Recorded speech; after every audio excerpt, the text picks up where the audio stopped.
आज मैं आपको यीशु द्वारा बताई गई एक कहानी सुनाना चाहता हूं, लेकिन इससे पहले कि हम आगे बढ़ें, ये याद रखें कि वो अक्सर हमें ऐसी बातें बताता है जो हम सुनना नहीं चाहते। उसका प्रेम बहुत गहरा प्रेम है, क्योंकि वो हमें उस पाप से मुक्त करने आया जो हमारे जीवन को जकड़े हुए हैं। मैं हूं क्रिस्टोफर सिंह और आज के ताजा कार्यक्रम में एक बार फिर आपका स्वागत है। तो ये कहानी जिसका मैंने आपसे वादा किया था, बाइबल में लिखा है मत्ती उसकी 21वें अध्याय और 33 से 38 वचन में। एक मनुष्य था जिसके पास दाख की बारी थी।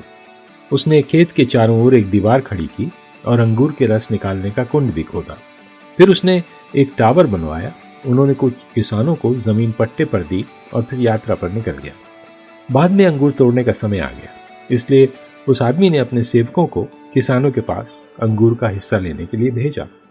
लेकिन किसानों ने नौकरों को पकड़ लिया और उसको बहुत पीटा। उन्होंने एक और नौकर को मार डाला और फिर तीसरे नौकर को पत्थर मारकर मार डाला। इसलिए उस आदमी ने कुछ अन्य नौकरों को किसानों के पास भेजा।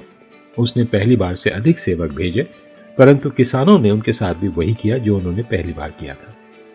इसलिए उस आदमी ने अपने बेटे को किसानों के पास भेजने का फैसला किया।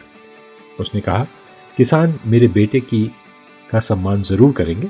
लेकिन जब किसानों ने बेटे को देखा तो उन्होंने एक दूसरे से कहा, यह मालिक का बेटा है, यह अंगूर का बाग उसका ही होगा, और यदि हम उसे मार डालें तो यह बाग हमारा हो जाएगा। इस दृष्टांत में यीशु पुत्र है।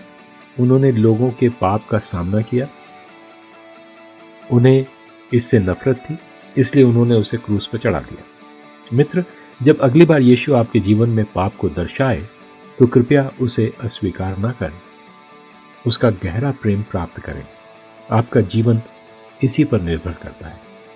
यह परमेश्वर का ताजा वचन है आज आपके